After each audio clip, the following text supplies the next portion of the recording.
Makanya harus mikir kalau mau posting tuh ya. Apa yang saya cari nih? Misalkan jam 3 bangun, posting, bangun. Sahabatku sekalian, inilah saat mustajab. Bener gitu ngebangunin orang, atau mau pengumuman bahwa saya sudah bangun?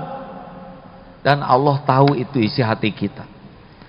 Ngimamin imam bisa langsung selamat dengan ngimaminnya, berat hadirin. Bismillahirrahmanirrahim. Yang diingat itunya.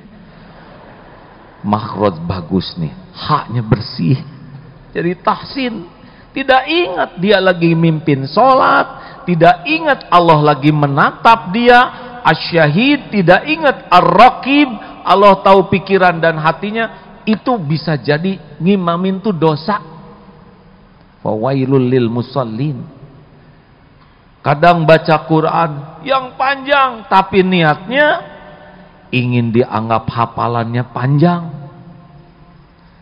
Kadang dibaca surat yang jarang dihafal orang supaya kalau salah enggak ketahuan. Bismillahirrahmanirrahim. Bismillahirrahmanirrahim.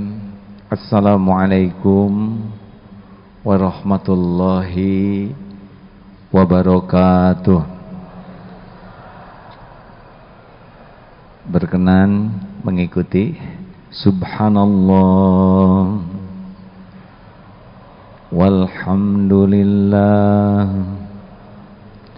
wala ilaha illallah wallahu akbar. La haula wala quwwata illa billah al-aliyyil azim. Allahumma salli ala sayyidina Muhammad wa ala alihi wa ashabihi ajma'in. Alhamdulillah. Alhamdulillahi rabbil alamin alladzi khalaqal mauta wal hayata liyabluwakum ayyukum ahsanu amala wa huwal azizul ghafur. Allahumma salli wa sallim wa barik ala Muhammadin wa ala alihi wa ashabihi ajma'in. Segala puji, puja utuh, lengkap, sempurna, tidak terbagi kecuali hanya kepada Allah Subhanahu wa ta'ala. Dialah Allah yang menciptakan kita, yang menciptakan segala-gala yang ada.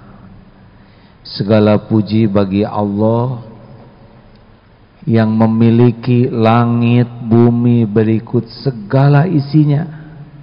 Segala puji bagi Allah yang mengurus segala-galanya dengan sempurna. Tidak ada satupun yang ada di alam semesta ini kecuali Allah yang memiliki dan mengurusnya setiap saat. Segala puji bagi Allah yang menakdirkan pertemuan ini terjadi. Semoga selain izinnya, namun yang paling penting ridho kepada majelis kita ini. Amin ya rabbal alamin. Jazakallah Ustaz. Semoga ilmunya berkah. Hadirin, apakah Allah Subhanahu wa ta'ala sedang menyaksikan pertemuan kita ini? Boleh dijawab. Apakah Allah menyaksikan? Apakah Allah mengetahui segala yang terjadi? Adakah yang tersembunyi bagi Allah? Adakah yang bisa dirahasiakan di sisi Allah? Adakah yang bisa lari dari kekuasaan Allah? Jawab. Apakah Allah tahu pikiran kita? Tahu isi hati kita? Apakah Allah tahu persoalan kita? Apakah Allah tahu apa yang terbaik bagi kita? Masya Allah. Apakah setiap bicara didengar oleh Allah? Apakah mungkin Allah lupa dengan apa yang kita bicarakan? Yakin? Kalau keyakinan itu ada setiap saat, itulah derajat tertinggi sesudah Islam, iman, ihsan. Islam itu, dengan Islam kita tahu kepada Allah, dengan iman kita percaya, dengan ihsan kita yakin.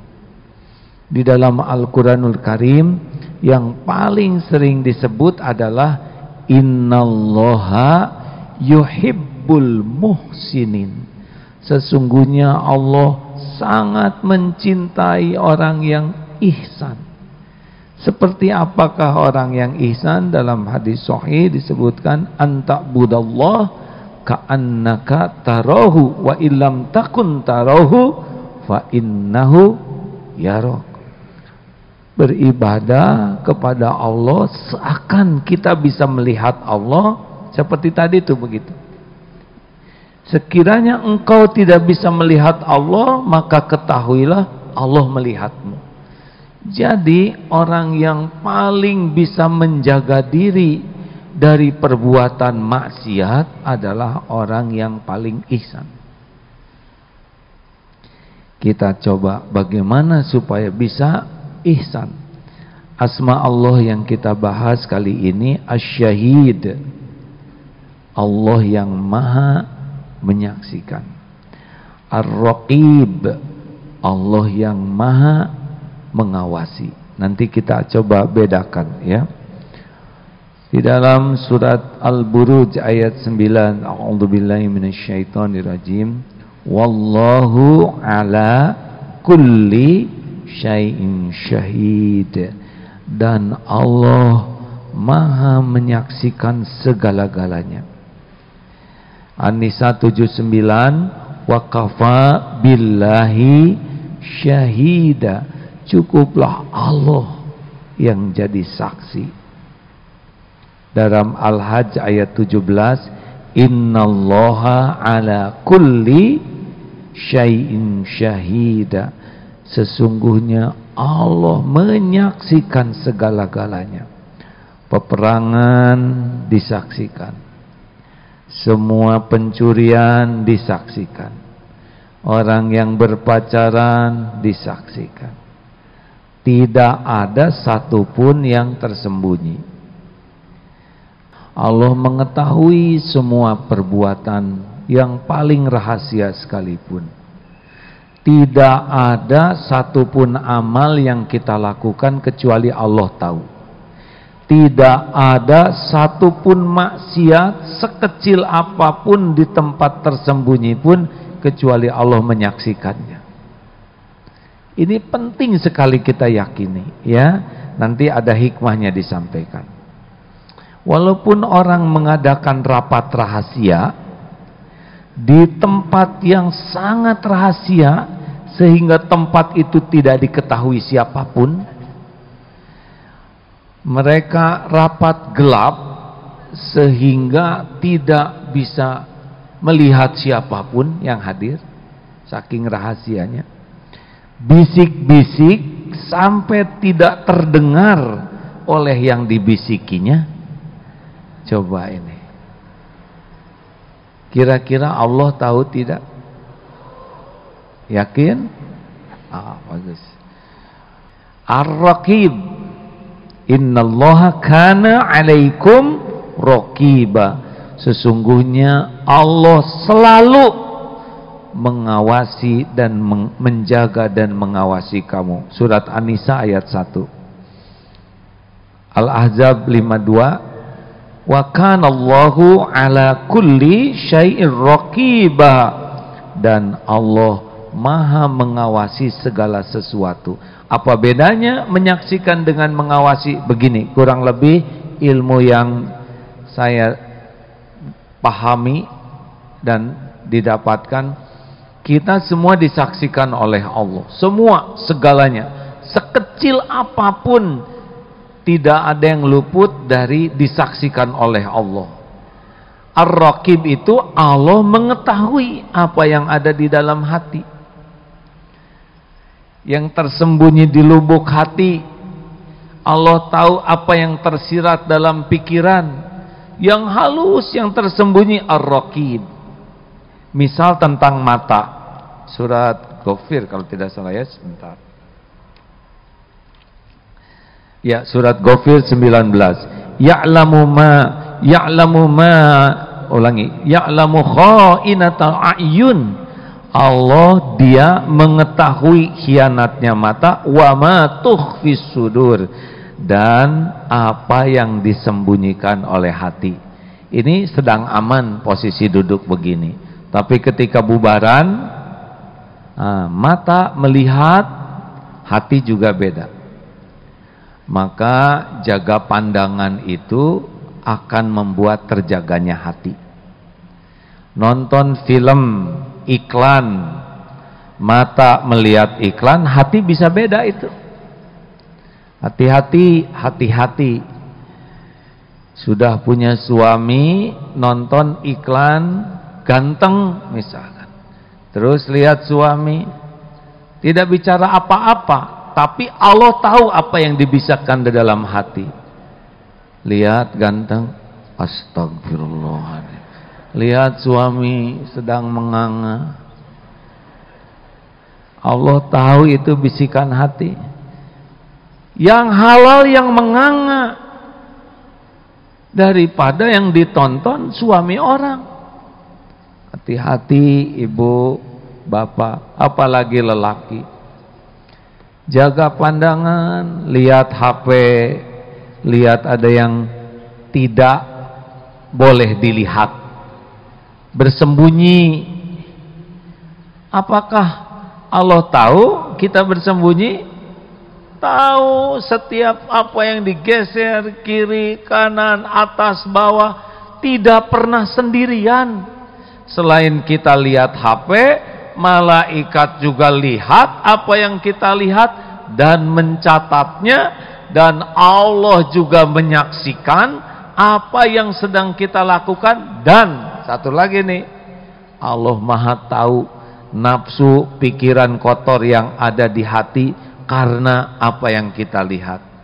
Itulah sesungguhnya yang harus kita miliki, keyakinan itu.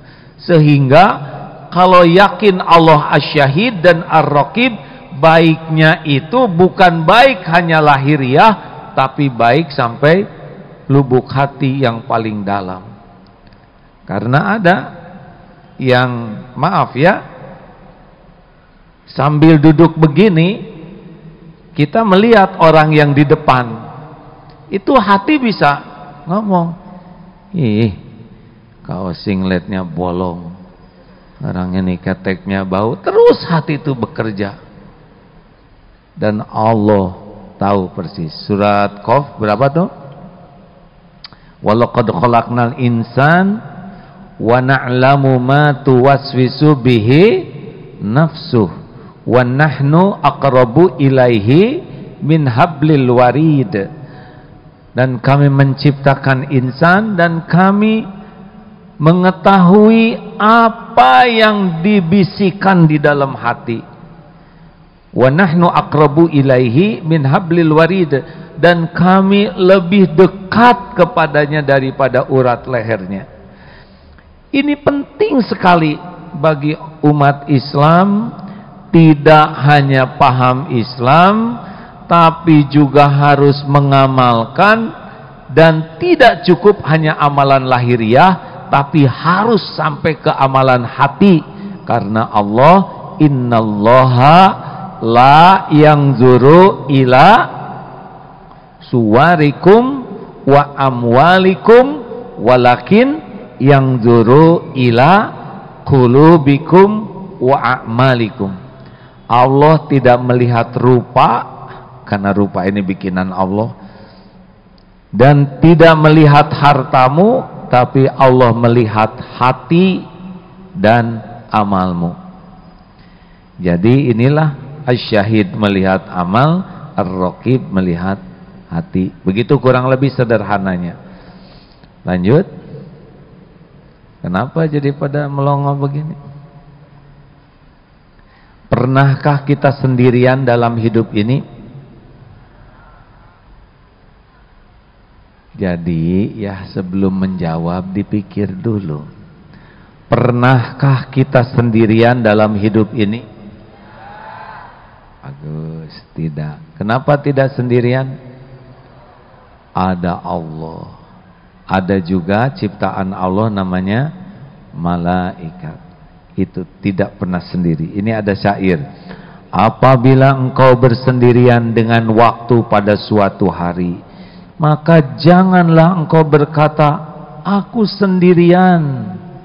Tapi katakanlah, aku selalu ada yang mengawasi. Hadirin, zaman sekarang ini ada CCTV. Benar?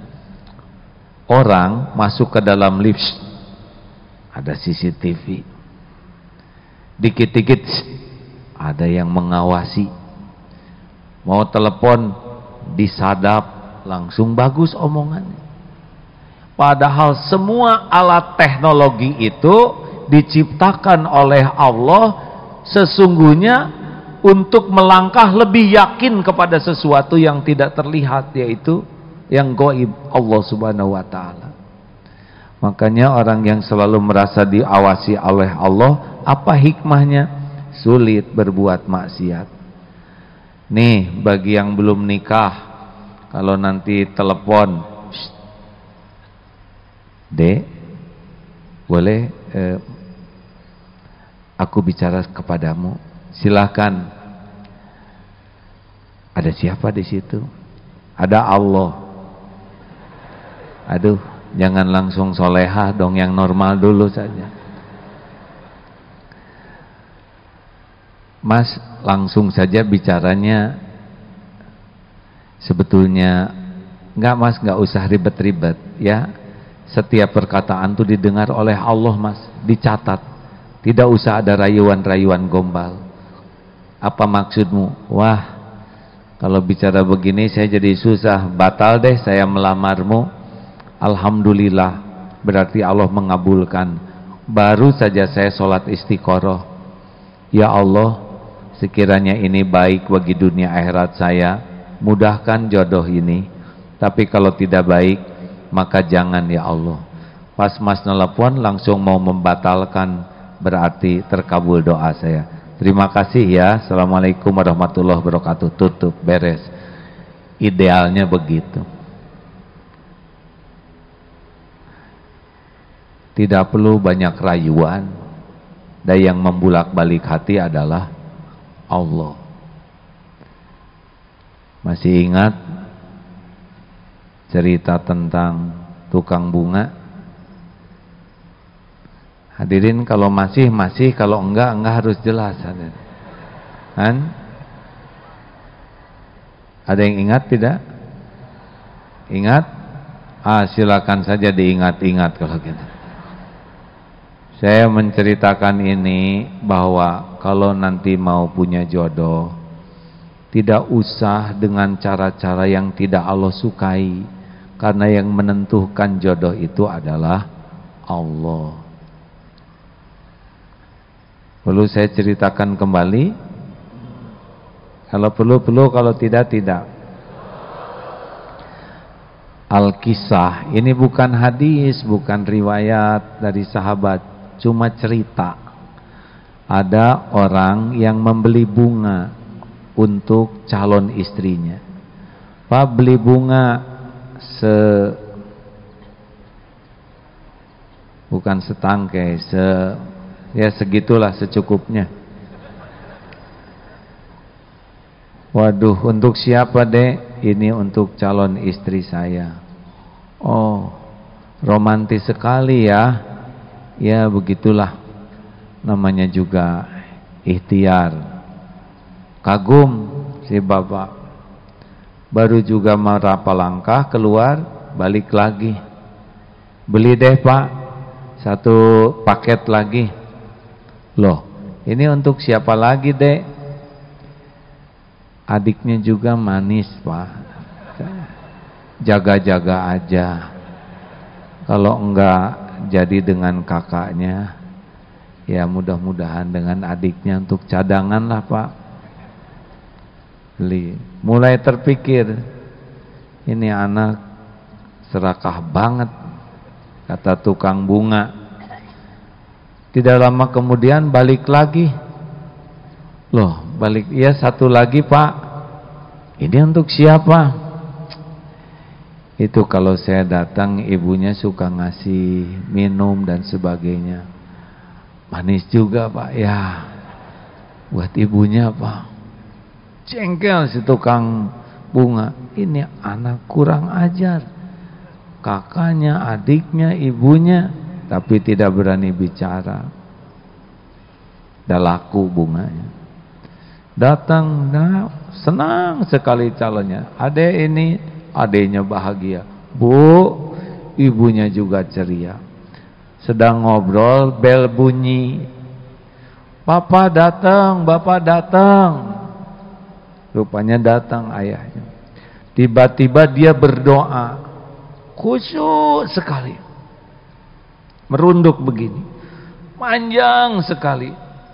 Sampai si calon itu berbisik, Kang, ternyata saya baru tahu Akang ini orangnya religius sekali. Doanya lama dan khusyuk dari tadi. Saya juga baru tahu Neng, ternyata bapak kamu tukang kembang. Begitulah hadirin sekalian. Mengerti? Ini cerita dramatis.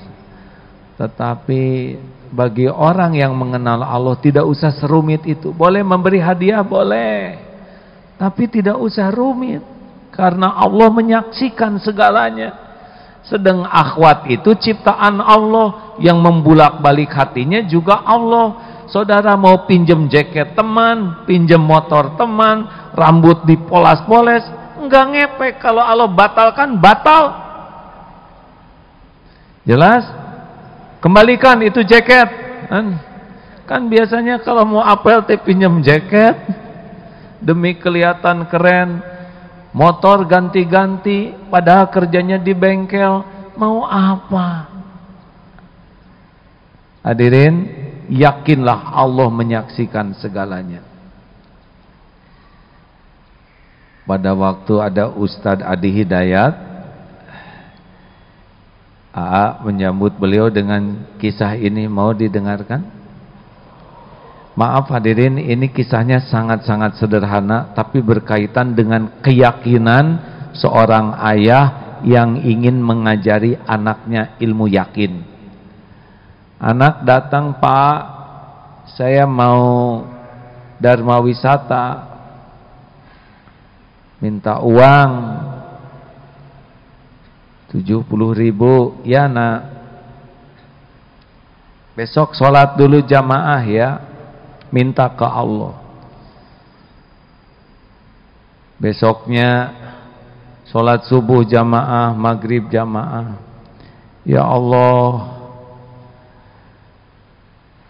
minta rezeki supaya besok bisa dharma wisata. Bapak saya nggak mau ngasih uang. Nggak usah begitu nak doanya ya, minta ke Allah, jangan nyebut-nyebut bapak. Hari Jumat berangkatnya di Sabtu, diberi oleh bapaknya, Nina uang. Alhamdulillah terkabul ya Allah. Dengerin nak, uang ini berikan kepada temanmu yang tidak punya ongkos. Saya mana Pak? Insya Allah nanti Allah nolong.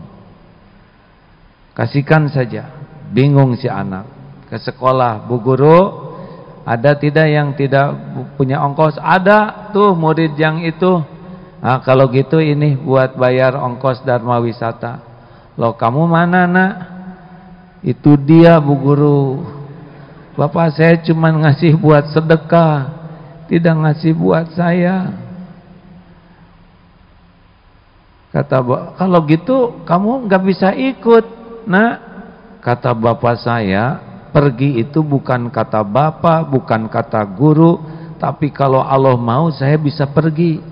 Wah, kata guru tuh, ibu mah kurang ngerti. Nah, sama Bu, saya juga nggak ngerti. Besoknya Sabtu, sholat subuh minta, ya Allah hari terakhir. Nggak dikasih uang. Nah, kenapa kamu nggak ke sekolah? Kan saya belum bayar, Pak. Ya, pergi saja ke sekolah. Allah melihat kamu doa, sholat berjamaah. Allah melihat engkau sedekah, iya kan? Iya Pak, tapi saya belum daftar. Cobalah pergi saja. Allah pasti melihat semua yang engkau lakukan. Si ibunya bisik, atuh Pak, ongkosinlah. Bu, Allah mengetahui niat saya, ingin anak ini yakin kepada Allah. Akhirnya pergi dan ke masjid ya nak, sepanjang jalan istighfar. Ya Pak, nggak jelas si anak ini. Akhirnya berangkat, masuk musola. Ya Allah, saya belum daftar, tapi disuruh ke masjid oleh bapak saya. Tolong ya Allah. Baru juga begitu, bis sudah penuh. Turun temennya KM. Ini anak ini namanya Adi. Adi, kamu nggak naik? Itu udah naik semua.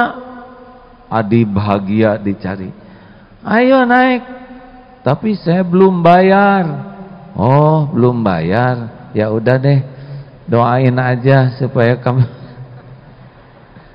Mobil pergi, bis, dan yang diongkosin juga dadah. Adi, aduh, ya Allah. Kira-kira Allah menyaksikan tidak adegan ini, hadirin? Jawab. Allah tahu nggak Adi remuk hatinya? Kan? Air mata mengalir kelihatan tidak oleh Allah. Jawab, ini sungguh-sungguh hadirin. Walaupun ini cerita, tapi dalam faktanya Allah lihat tidak semua itu. Ya Allah. Akhirnya Adi tadi musola, keluar dari musola pakai sepatu. Tidak lama kemudian Adi udah siap-siap pulang. Oh, kata si bapaknya begini, istrinya pas nanya, gimana? Gini Mak, kalau si Adi tidak jadi berangkat, nah dia segera pulang. Kalau tidak pulang, berarti takdirnya dia berangkat. Tenanglah Mak, Allah tahu niat saya. Allah juga tahu apa yang terjadi. Pas Adi mau keluar gerbang sekolah, tiba-tiba, maaf kalau nyebut merek ya, ada mobil Alphard hitam berhenti di depan sekolah. Pintu otomatis kebuka. Adi, rupanya ada temannya turun. Mana bisnya? Udah pergi. Kamu kenapa nggak pergi? Ya saya kan belum daftar. Jadi udah ketinggalan nih saya. Udah ketinggalan, udah pergi. Bilang ke ibunya, Mak, mobilnya bisnya udah pergi. Kita ketinggalan. Ya sudah, tenang aja, kita susul. Itu kenapa temennya? Adi belum bayar, Mak. Atuh ajak nemenin kamu sini. Nah Adi, ayo naik sini nak. Mau pergi kan? Ayo temenin ini anak saya. Akhirnya naiklah mobil Alphard hitam. Duduk, ya Allah. Pintu nutup sendiri, ya Allah. Nangis si Adi. Adi, kenapa kamu nangis? Kata temennya. Belum pernah ya naik Alphard gitu. Ini memang ceritanya begitu. Saya nangis, kata bapak saya, benar. Yang nakdirkan pergi itu bukan punya ongkos, bukan kata guru, bukan kata bapak. Tapi kalau Allah mau terjadi. Orang lain naik bis desek-desek, saya naik mobil enak. Kata ibunya, kita berhenti dulu di rest area ya, beli dulu makanan. Beli makanan. Ada macam-macam lah, ada pizza, ada roti, ada jus, ada. Nunggu dulu ya adik, beres belanja. Nina mau apa kasih? Nangis lagi si Adi teh. Lihat makanan banyak. Adi, kenapa kamu nangis melulu? Kata temannya. Ya, yang naik bis mah hanya kebagian roti satu dengan air. Saya mah pizza segala macam. Pendek kata, kesusut jalan. Nah, di rumah nunggu tuh. Nah, kalau tidak berangkat, insya Allah. Kalau si Adi tidak pulang, insya Allah berangkat. Ba'da Isya katanya. Ringrong, assalamualaikum abah. Nah Adi, waduh meluk. Nangis lagi si Adi teh. Abah benar, janji Allah teh benar. Allah teh tidak nyia-nyiakan kebaikan. Adi nangis, bapak nangis, ibu nangis. Merasakan janji jaminan Allah. Tidak banyak di rumah kita yang bermujahadah seperti ini, benar? Kita jarang berlatih untuk yakin dengan janji dan jaminan Allah. Harusnya ini yang kita lakukan. Karena ilmu tidak cukup. Tahu ilmu berenang, tidak pernah berlatih berenang, dia tetap tidak akan bisa berenang. Belajar mengenal Allah, tapi tidak bermujahadah, melepaskan hati dari selain Allah, susah, walaupun ilmunya banyak. Salah satu hikmah dari asyahid, waqafa billahi syahida.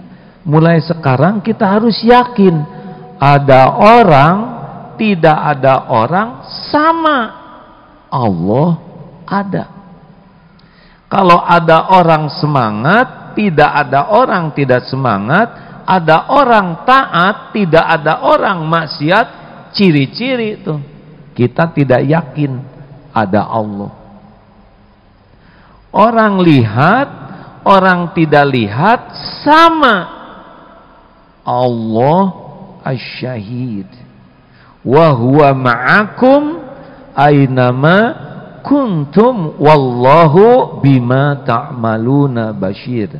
Al-Hadid ayat 4. Dan dia Allah subhanahu wa ta'ala bersamamu dimanapun engkau berada, dan Allah maha melihat apapun yang engkau kerjakan.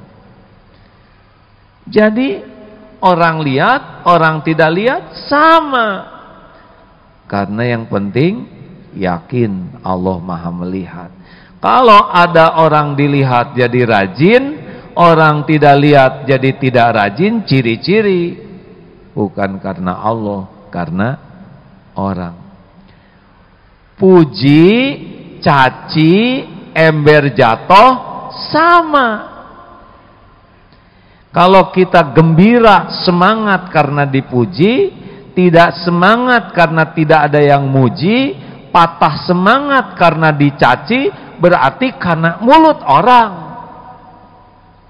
Bagi yang bertauhid, harusnya puji, caci, ember jatuh sama, hanya getaran udara yang merambat ke telinga kita. Ini target kita, ya. Memang dipuji menyenangkan. Coba kalau dipuji orang, apa efeknya? Tes aja. Semua yang hadir muji ke saya. Nggak ada apa-apanya. Yang bahaya tuh saya termakan oleh pujian. Semua yang hadir sekarang menghina. Tidak ada apa-apanya juga. Karena Tuhan kita tuh Allah, bukan mulut orang. Gini hadirin. Oh, itu si bapak awet muda. Jadi awet tidak? Jadi awet tidak? Tetap meotan. Tidak ada apa-apanya. Omongan orang itu hanya getaran udara yang merambat ke telinga. Cuman itu. Sedangkan nikmat, karunia Allah yang menggenggam. Jadi capek kita kalau pengen dipuji orang tuh. Tidak ada habisnya gelisah, resah, kecewa, sakit hati kalau kita sibuk dengan penilaian makhluk. Tapi kalau sibuk dengan penilaian Allah, ya sudah, ada orang, tidak ada orang, Allah ada, kita jaga diri. Orang tahu, orang tidak tahu, Allah pasti tahu, benar? Dan puji caci itu tidak akan mempengaruhi Allah Subhanahu wa taala di dalam memberikan sesuatu kepada kita. Kalau Allah mau memberi kepada kita, innama amruhu idza arada syai'an ayyaqula lahu kun fayakun, pasti terjadi. Ayo rekan-rekan sekalian, mulai sekarang kalau berbuat sesuatu waqafa billahi syahida, cukuplah Allah jadi saksi. Apakah perlu diposting? Ya pikir-pikir dulu. Kalau ngotorin hati jangan, tapi kalau mudah-mudahan bisa jadi dakwah, mudah-mudahan jadi amal. Tapi kalau kira-kira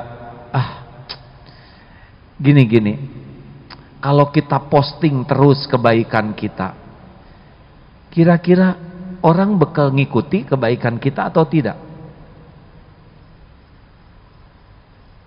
Jawab hadirin, jangan bikin emosi. Kita berbuat baik, diposting, orang bisa niru tidak kebaikan kita? Belum tentu.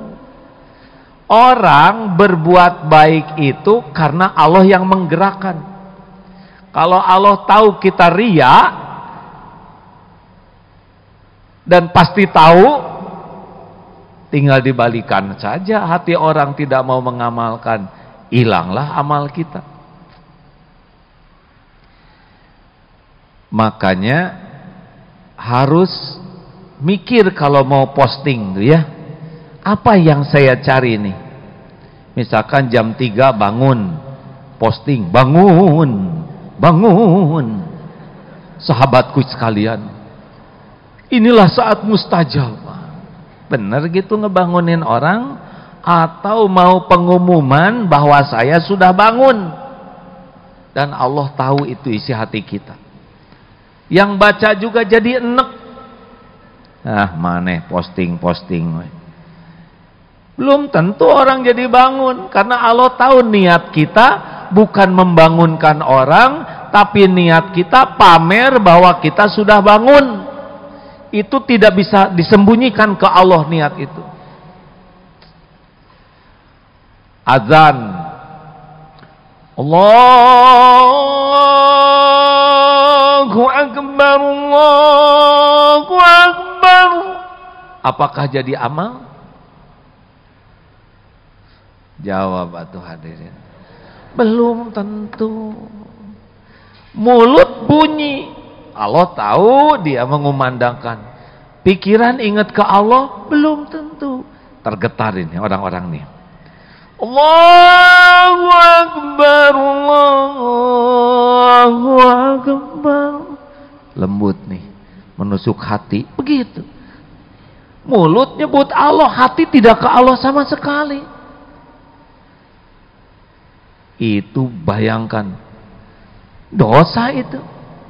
Apalagi ada calon mertua, hayya 'alas shalah, aduh itu ngejual azan demi memikat. Langsung itu si calon mertua teh enek tuh mong nek. Da Allah yang ngebulak-balik hati. Ngimamin apa imam bisa langsung selamat dengan ngimaminnya, berat hadirin. Yang agak ringan tuh duhur dan asar saja. Mohon safnya dirapatkan. Kenapa suara jadi agem gitu? Biasanya enggak, supaya kelihatan wibawa. Allahu Akbar. Mulut menyebut Allahu Akbar, Allah Maha Besar. Pikiran tidak. Yang diingat, oh agem nih, wibawa. Bismillahirrahmanirrahim. Yang diingat itunya. Makhraj bagus nih, haknya bersih. Jadi tahsin. Tidak ingat dia lagi mimpin sholat, tidak ingat Allah lagi menatap dia. Asyahid, tidak ingat ar-raqib, Allah tahu pikiran dan hatinya. Itu bisa jadi ngimamin itu dosa. Fawailul lil musallin. Kadang baca Quran yang panjang, tapi niatnya ingin dianggap hafalannya panjang. Kadang dibaca surat yang jarang dihafal orang, supaya kalau salah enggak ketahuan. Berat ngimamin. Kadang ruku dilama-lamain. Udah cukup nih ya, agak lama. Udah cukup lah ya. Sami Allahu liman hamidah. Kadang sujud dilama-lamakan. Kadang doa disedih-sedihkan. Tapi tujuannya untuk diketahui orang, oh ini imam khusyuk, sedih. Allah Maha tahu. Makanya lempeng lurus tidak perlu kita dianggap ahli hafalan hebat, tidak perlu kita ingin dianggap nafasnya panjang, suaranya merdu. Yang perlu tuh ya cuma satu, asyahid ar-raqib, Allah yang maha menyaksikan dan maha tahu isi hati, ridho kepada sholat kita. Sederhana kan? Halo? Nah begitulah. Apakah ceramah gini pasti jadi pahala? Undangan dari Istana Negara dihadiri oleh Presiden, Wakil Presiden bersama seluruh jajaran menteri dan tokoh-tokoh nasional. Apa bedanya dengan ceramah di Astana Anyar, di Musola Al-Ikhlas, pembangunan musola? Kalau merasa bangga di istana, kemudian diposting kemana-mana, apa maksudnya? Kenapa waktu ceramah di Musola Al-Ikhlas berat datangnya? Padahal di istana Allah yang menilai, di musola Kampung Cikemeh juga Allah yang menilai. Betul? Hei, betul tidak? Emang yang ngasih pahalanya siapa? Allah. Kadang-kadang kita merasa terhormat dengan di lingkungan seperti itu, padahal belum tentu bernilai di sisi Allah, riaknya, ujubnya. Makanya tidak mudah ceramah seperti ini. Kalau ngomong sih mudah, tapi niat yang lurus dari setiap perkataan tidak mudah. Mengamalkan apa yang dikatakan tidak mudah. Ini jamaah relatif banyak yang hadir. Ini bisa ngotorin hati juga ini. Merasa. Padahal Bapak Ibu kesini datang bukan karena seseorang, karena Allah saja menghendaki hadir. Konser juga ada yang lebih banyak datangnya. Betul? Makanya tidak boleh merasa gimana. Ini ceramah begini ya, penyakitnya tuh satu, merasa lebih dari yang lain, merasa lebih tinggi dari jamaah. Saya juga sekarang merasa lebih tinggi nih karena pakai panggung ya. Maaf, tapi kadang memperlihatkan keluasan wawasan. Kadang seperti dia sudah mengamalkan tahajud, hadirin, nikmat tahajud tuh, nikmat. Padahal dia nggak nikmat, malah nggak tahajud lagi. Tapi dengan cerita seperti itu ingin dianggap orang sudah ahli tahajud. Cintailah Allah di atas segala-galanya. Padahal dia sendiri belum merasakan, tapi dia cerita seakan-akan dia sudah. Ini jadi acting di dalam ceramah itu, dan Allah tahu acting kita karena dia Ar-Raqib, Maha tahu semua yang terlintas di dalam hati. Kadang pamer ilmu, kadang pamer hafalan, kadang pamer pengalaman, kadang pamer suara, kadang pamer dirinya sendiri, pamer keluarganya. Dan biasanya kalau orang sudah menyebut diri, maaf ya, tidak boleh suudon ke orang. Kalau kita sudah menyebut-nyebut diri, penyakitnya adalah di-upgrade. Pakai bohong. Nyebut tentang pengalaman, bagusin. Nyebut tentang harta, dibanyakin. Yang jarang di-upgrade itu adalah berat badan dan umur. Hati-hati kalau udah mulai bicara, membicarakan tentang diri, pengalaman, organisasi, keluarga, anak, orang tua, kecenderungannya ditambah-tambah, dan Allah tahu ini termasuk dusta, ya. Hadirin, mudah-mudahan dengan mempelajari Asy-Syahid dan Ar-Raqib, kita menjadi puas, cukuplah Allah sebagai penilai amal kita. Dan dimanapun kita berada, tidak pernah merasa sendiri. Di kamar tidak sendiri, Allah melihat apa yang kita lakukan di kamar mandi juga tidak pernah sendiri, Allah melihat. Kalau saudara buka HP nanti ingat ya, ingat yang lagi lihat HP itu bukan cuman kita, malaikat juga pada ngeliatin yang dibuka. Juga Allah Maha menyaksikan apa yang dibuka, tidak ada yang tersembunyi. Kalau saudara sedang berbuat maksiat, ketahuilah bahwa maksiat ini disaksikan oleh Allah. Catatannya tidak akan dilupakan oleh Allah.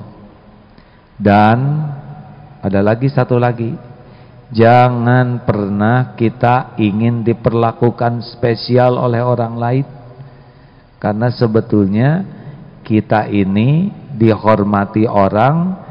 Asy-Syahid, Ar-Raqib masih menutupi apa yang dia saksikan dan dia ketahui. Benar? Pak, ada bapak-bapakkah ini? Pak, bapak, kenapa bapak-bapak dihargai istrinya? Jawab. Karena istri bapak tidak tahu kelakuan bapak yang sebenarnya. Bu, kenapa suami mau menikahi ibu dulu? Karena cinta? Bukan. Karena Allah menutupi aib, dosa, kejelekan, kekurangan ibu. Nah kalau dibuka mah nggak mau. Benar Bu? Jadi kenapa kepilih jadi kepala daerah? Syariatnya karena ditutupin aibnya. Maka kalau kita yakin Allah tahu siapa diri kita yang sebenarnya, jangan ngarep-ngarep orang memperlakukan spesial kepada kita. Jangan merasa penting, merasa nih saya ini orang yang spesial, orang terkenal, orang apalah berpangkat, berjabatan. Jangan, karena kalau Allah buka aib kita, hilang penghormatan itu. Benar? Mana yang bahaya? Terbukanya aib atau tidak diampuni dosa? Aduh, ini telat wae jawaban. Hei, kaum muslimin, lelaki, ikhwan, mana yang bahaya bagi kita? Terbukanya aib atau tidak diampuni aib kita oleh Allah? Ibu-ibu, mana yang bahaya? Terbuka aib atau tidak diampuni aib kita? Yang sering kita takuti justru takut terbukanya aib.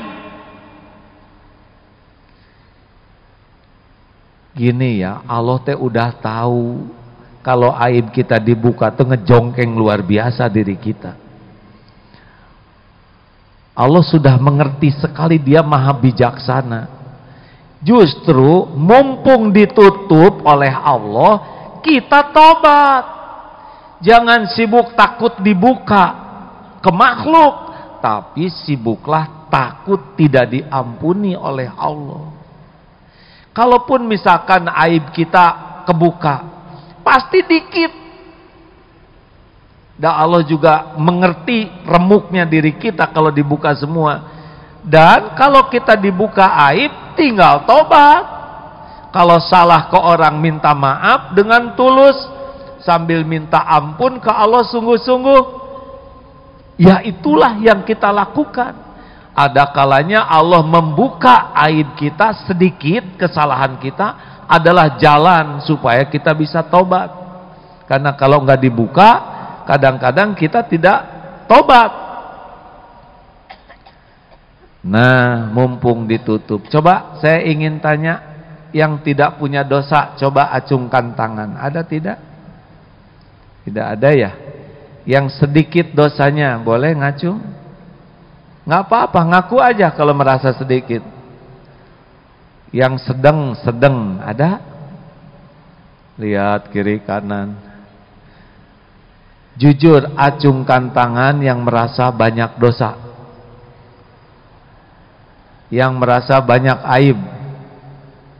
Tuh, aduh, segitu banyaknya. Mendingan sibuk, fokus, minta ampun ke Allah, karena Allah nutupi. Benar? Bu, kalau ada orang menghina, si ibu itu tuh banyak omong, si banyak omong. Sabar atau syukur? Bu, kalau dihina orang disebut si ibu banyak omong, sabar atau syukur? Sabur. Aneh. Dua-duanya, ya sabar, ya syukur. Tapi banyaknya banyak sabar atau banyak syukur? Banyak syukur. Alhamdulillah, saya disebut si banyak omong, berarti dia tidak tahu saya banyak hutang, banyak cicilan, banyak dosa, banyak aib, banyak kotombe, banyak koreng, banyak daki. Orang yang menghina kita dikit saja taunya, selebihnya Allah tutupi. Benarkah? Makanya jangan suka membuka aib orang lain, karena membuka aib orang lain sama dengan meminta kepada Allah membuka aib kita. Tutupi aib orang lain sebagaimana kita menutupi aib kita. Masya Allah. Nah, Asy-Syahid Ar-Raqib, Allah maha menyaksikan dan Allah maha mengawasi segala lintasan hati. Kalau kita sakit, Allah tahu tidak? Jawab. Bagaimana Allah tahu kita sakit? Tubuh ini ciptaan Allah. Tubuh ini milik Allah. Tubuh ini dalam kekuasaan Allah. Tidak ada satupun penyakit yang bisa menimpa illa biiznillah, kecuali dengan izin Allah. Sakit sekali, Allah tahu kita sakit sekali. Mungkinkah ada sesuatu yang tidak diketahui Allah dari sakitnya kita? Biaya pengobatan Allah tahu yang benar. Tuh, begitu harusnya ya. Jadi ya alhamdulillah, subhanallah, saya diuji ini sedikit di ujung kuku ini sakit. Nggak tahu gimana, mungkin ada yang masuk. Masya Allah hadirin. Subhanallah ya. Sakitnya, aduh. Sampai salaman juga begini. Melindungi jempol. Pegang gelas, sakit. Sikat gigi juga, sakit. Dengan jempol ini, sakit. Megang, sakit. Naik sepeda, sakit. Hanya setitik di ujung kuku dikit. Kira-kira ini kebetulan atau terjadi dengan izin Allah? Jawab. Ada maksudnya tidak Allah? Satu, ingat dosa. Dosa apa terunjukin? Astagfirullah, astagfirullah. Mungkin agak jarang buka Quran. Biasanya kan telunjuk pakai Quran ya. Telunjuk jempol begini. Oh iya. Mungkin kurang evaluasi dan benar. Atau mungkin HP pakai jempol kan? Ini astagfirullah. Makin lama makin sakit. Astagfirullah, ampun ya Allah, ini harus digimanain. Dilihat nggak kelihatan. Sesudah mulai sakit, panas dan cenut-cenutan, minta ampun habis sholat maghrib, baru diilhamkan oleh Allah, coba telepon dokter. Kebetulan ada santri senior sudah jadi dokter. Dok, jempol saya begini, potret. Oh, ini namanya sakit ini. Insya Allah saya kirim resepnya. Kirim resepnya. Allah yang menggerakkan hadirin. Tidak boleh nggak ingat ke Allah, karena Allah yang menguasai. Alhamdulillah beli obat, dimakan, ya sudah berkurang banyak nyaut-nyautnya ya. Dan tidak boleh lupa hilangnya sakit juga dengan izin Allah, bukan karena obat. Tidak, ini obat paten nih, baru juga dibeli udah hilang sakitnya. Mustahil. Itu dokter luar biasa, saya berobat ke dia jadi sembuh. Tidak boleh. Yang menyembuhkan Allah, syariatnya lewat dokter, syariatnya lewat obat. Jadi Allah lagi, Allah lagi. Itulah diantaranya, kalau kita yakin ke Allah, tidak pernah lepas hati ini dari Allah Subhanahu wa ta'ala. Terakhir, kalau mendengar berita telah ditangkap yang tadi itu, ini ilmu tauhid nih, kita baca itu, hati kemana nih?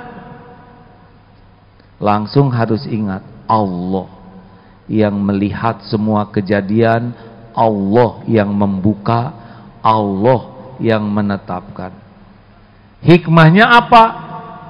Sadar bahwa kita pun kalau Allah mau buka bisa terbuka. Hikmahnya memperbanyak tobat, menjauhi maksiat.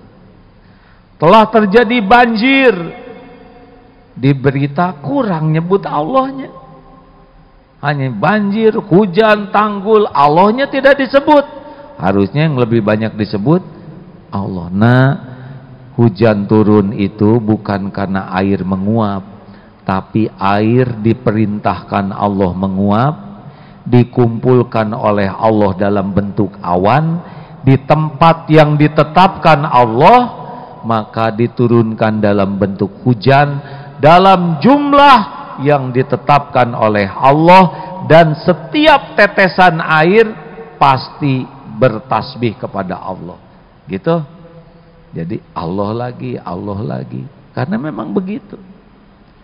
Terima kasih hadirin sekalian. Cukup? Belum gimana? Lah saya kan yang ceramah.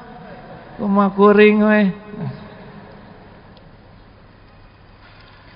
Jadi kalau sholat ya, sing yakin ini Allah maha melihat saya sholat. Asyahid, Allah mengetahui isi hati saya. Ar-Raqib, pikiran saya. Allahu Akbar. Sing yakin Allah lagi mengawasi kita. Itu lebih mudah untuk khusyuk. Di mana-mana gitu. Sedang jalan, sedang naik motor, di rumah, bersama keluarga. Kalau sedang ngobrol, sing yakin bahwa ngobrol itu bukan berdua, ada yang ketiganya, Allah Subhanahu wa Ta'ala. Dan ini dilatih terus-menerus. Allah bersamaku, Allah menyaksikanku, Allah tahu isi hatiku, Allah tahu apa yang kupikirkan. Terus begitu. Insya Allah, fadkuruni adkurkum, maka ingatlah padaku, aku ingat padamu, akan lebih terpelihara. Terima kasih hadirin, cukup. Bismillahirrahmanirrahim.